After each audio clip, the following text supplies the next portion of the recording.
Just like in March of 2020, April of 2025, and here we are once again in March, April of 2026 with an XRP buying opportunity. What's the reason, excuse for why we are seeing this buying opportunity? Well, this time around, it just happens to be the conflict in the Middle East. I don't care if you want to call it World War III or whatever you want to call it. It's conflict in the Middle East. It's reached levels of real kinetic warfare and also, being fought on other levels as well too. But we're going to break down what's taking place here in the Middle East, why this conflict is leading to a tremendous buying opportunity, and how we can look at that price action during events like this in just the last 12 months, going back to April 2025, and also going back to March of 2020, and what you were able to take advantage of during those times before the market turned back around and you were able to capture massive gains. So we're going to break it down. If you appreciate what we're doing here, please help us out by liking this video, sharing it out far and wide, and make sure you have subscribed and hit that notification bell. We want to make sure you don't miss any of the updates. Let's get started with oil. Now, oil is the one asset here today that's a little bit cautious. The stock market and crypto is acting like everything's fine. The war is going to wrap up. And this is good. We're going to have peace deals in the Middle East. We're going to have peace deals in Ukraine. And the private credit crisis is going to go away. It's all sunshine and rainbows for the stock market. And this is the exact movement that we've seen in the start of the week for the past 3 weeks that this war has been going on. So let's take a look here. Oil, like I said, a little bit cautious here today, and it actually bounces back up to $91 per barrel here today. So closed off the day at about $88 per barrel for the WTI, but the futures, this is today's chart, Wednesday. We're up to $91 right now as I record this update. So we'd started off and started off the day below 90, and it actually pulled back to about 86, but we did close off the day here above $91 per barrel. Stock market just chugging along, right? So the market hit a new low. This is just a perfect stair-step pattern on the Dow Jones, all the way down here to a fresh new low on Friday. And then after the market closes, President Trump starts to escalate things. He's done this every single week after market close for the past 3 weeks. So then on Monday, though, the market has had time to digest, and the market kind of just disregarded the escalation and the tough talk over the weekend. Because you get this back and forth right now where 1 hour, we're about to have peace. 20 minutes later, Iran denies it, and we're about to escalate to another level in this war. And so the market just ignored all of that over the weekend and once again fired up and got off to the races with green candles to start off this week on Monday, Tuesday, and as you can see here on Wednesday again. But it did this last week. It did it the week before. It did it the week before. And it did it the week before. Okay, and so I'm just not going to try to catch a falling knife here on these assets. I'm going to be placing my buy orders on good quality digital assets that are going to bounce back with strength, but I just don't care to have any exposure here to the indices. NASDAQ 100 actually did close red here today, but closing at levels above where it closed out on Friday. Same thing for the S&P 500. A red candle today, but still above the levels that it went down to on Friday. So it's like, Wednesday here, the market was still excited. Things are going good. But then by the end of the day, it did close in the red. Russell 2000 did pop back up and had a green day here, well above where we closed off on Friday. Now let's take a look at gold, up to 4,500 here today. And then silver did pop back above $71 per ounce today as well. So gold, silver, oil back up. The commodity market basically saying this is not in the clear, this is not good. And the stock market going back up because they're just acting like this issue is about to be settled and it's all going to be good. And we're going to take a look here at Bitcoin. And Bitcoin went above 71,000 here today, spiked up to 72,000 during the day. And we're back down here at 71,000 as I record this update. Once again, Bitcoin with the stock market doing the same thing. Monday, big green candle. Tuesday continues to chop sideways, and then today we pop up to 72,000. Once again, exactly what we did back here on Monday, March 16th, big green candle. Tuesday, March 17th, we pop up to 76,000, and then we flush it back down. Now, not quite setting new lows for Bitcoin, and this is where it gets interesting.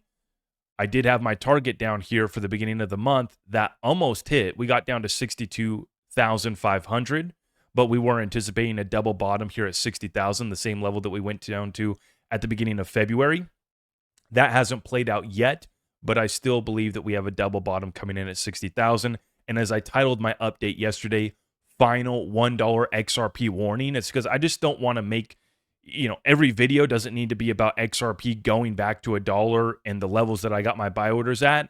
But that's my main focus right now, is preparing for that downside, making sure that I'm covered. I'm not going to get liquidated for my XRP long, and making sure that my buy orders are placed on XRP and other assets.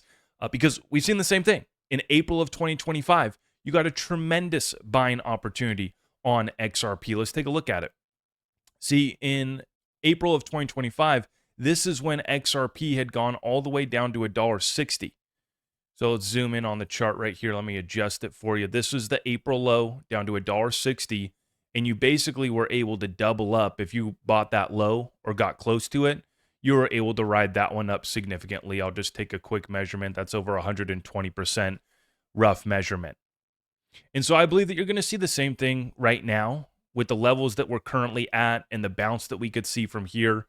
I mean, I got a measurement up to just this level up here, about $4. That's a 200% move from the current levels that we're at.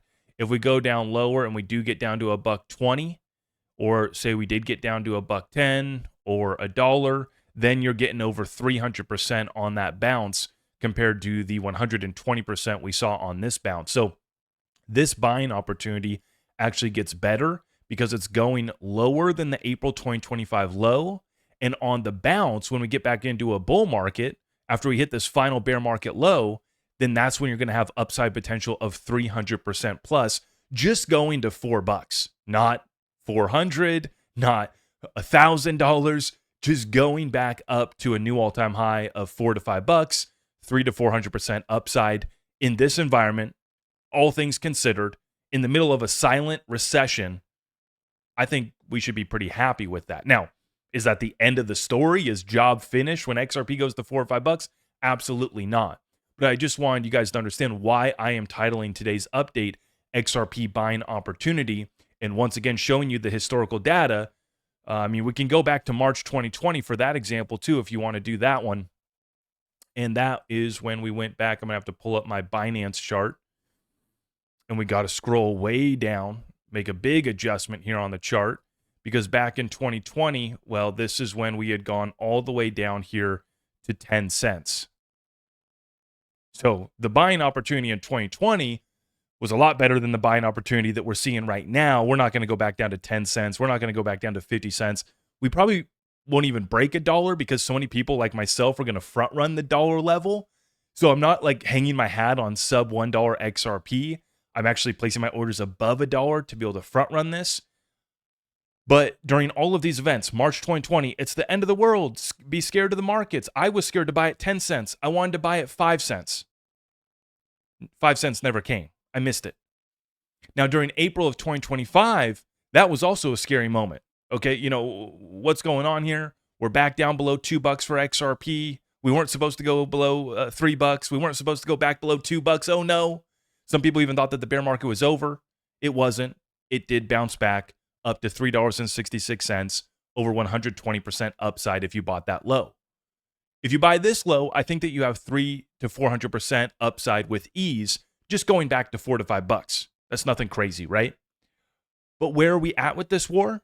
I believe that we're about to see another round of escalation. The troops, thousands of troops that we have on the way are set to arrive on Friday. So I'm expecting a boots on the ground announcement that we are going to have to put boots on the ground to clear out and secure the Strait of Hormuz. And I believe that we're also going to have to launch a next wave, a next attack, another escalation to secure the Strait of Hormuz as well. So the climax of this war, just like the climax of the tariffs in April of 2025, just like the climax of the 2020 scare event in March of 2020. Same thing this time around. Where the climax hits, you get the best buying opportunities, although the issues might remain and you might have ripple effects that last years. I mean, you could argue that we're still dealing with some of the stuff that took place in 2020, right? You know, and as we trade now below levels that we were at the lows of 2025, we wiped out, right? It's wiped out everybody from trying to be in this trade, which is usually when I want to move in. I don't want to be in the overcrowded trades. Now, catching a falling knife is risky. Like I said, I'm not looking to do it on the stock market, but I am doing it on assets that I think can bounce back 3, 4, 500%. I don't care to do it on the stock market and try to catch a bounce of 20, 30% when I still have that 10, 20, 30% downside risk just on the indices, let alone individual stocks. So another buying opportunity for XRP, but let's give you guys the quick rundown on this situation. President Trump this morning says he's pushing back. They've postponed the meeting with President Xi in Beijing till May 14th and 15th. So that would allow us to hit the climax of the war in Iran. That would allow us to get some things done before we go sit down, with our counterpart in China. Okay, so push back till May. To me, that confirms my thesis.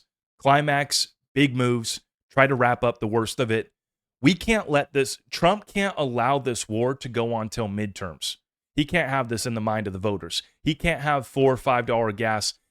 In my neck of the woods, we're paying $5 for gas, $6 per gallon for diesel. Let me know in the comments down below what you're paying right now. Representative Nancy Mace just walked out of a House Armed Services briefing on Iran. Let me repeat, I will not support troops on the ground in Iran, even more so after this briefing. And this is what we're seeing from a couple other representatives that were briefed earlier today as well. No signs of this stopping, no signs of this slowing down. And as Nancy Mace says right there, she's not going to support troops on the ground. That tells me that the briefing was about troops on the ground. And the market has not priced in that announcement running across the tape. When it does, new lows are coming in. What CENTCOM has told us is there's now upwards of 50,000 soldiers in the region in some form. That includes 200 combat aircraft as well as 2 aircraft carriers. We got other aircraft carriers that are not far off.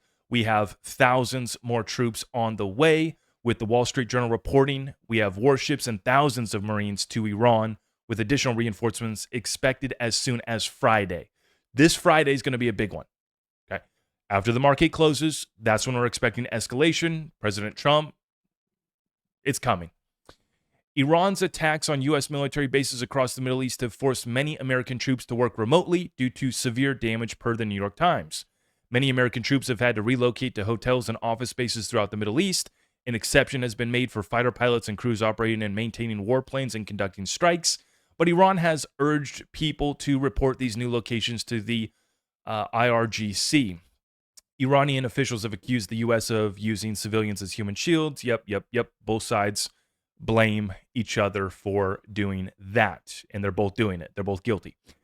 Continuing on, the energy crisis is here, and this is the problem, is you could wrap this up. You can announce a peace deal, and our stock market's doing fine. You announce a peace deal, our market will pump, and it'll seem like everything's okay.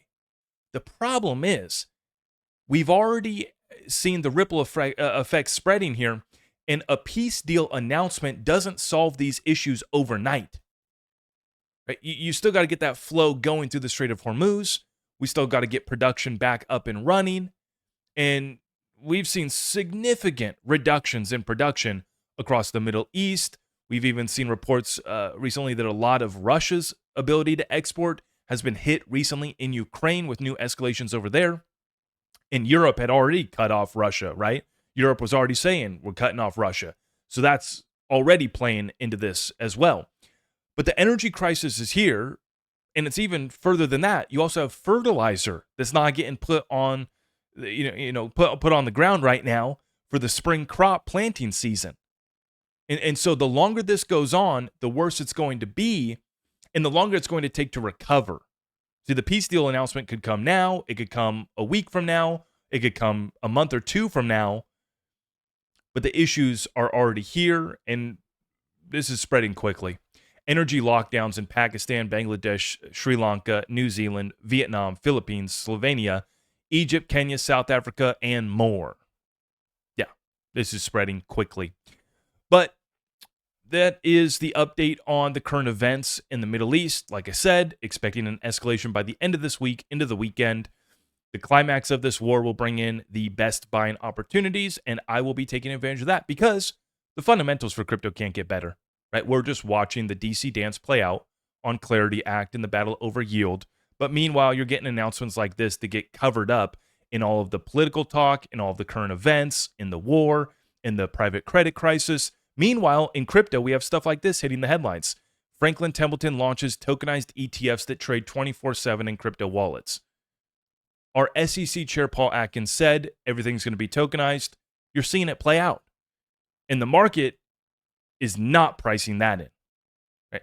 See, the market's not pricing in the new lows that are going to come in from the escalation in the Middle East, but the market also is not ready, not even close to being ready, to pricing in the tokenization of all these markets on blockchain rails, in blockchain wallets, etc. So the downside risk is not priced in enough. We got to clean that up. And then on the other side, people don't understand that this is heading to a $10 trillion asset class for crypto and beyond. So I'll be taking advantage of that. Our sponsor, iTrust Capital, can help you invest in precious metals and digital assets when it comes to your business treasury account. For those of you guys, maybe you set up an LLC to hold your assets. Maybe you have a nonprofit. Maybe you got a trust. Our sponsor, iTrust Capital, has you covered with their new product, the Business Treasury Accounts. Securely buy, sell, and hold 85 plus cryptocurrencies and precious metals with free institutional grade custody, no monthly fees, US-based client support, absolutely no AUM fees. For businesses, trusts, and nonprofits, when you use my link down below, you will get a $100 funding bonus. Let me know in the comments down below, are you going to be taking advantage of this buying opportunity on XRP, on other assets? Drop some alpha in the comments down below. Any questions, comments too, I'll read all those and I'll be happy to review that and provide you some more analysis in the next update. Thank you for your support. God bless you all. We'll see you in the next one.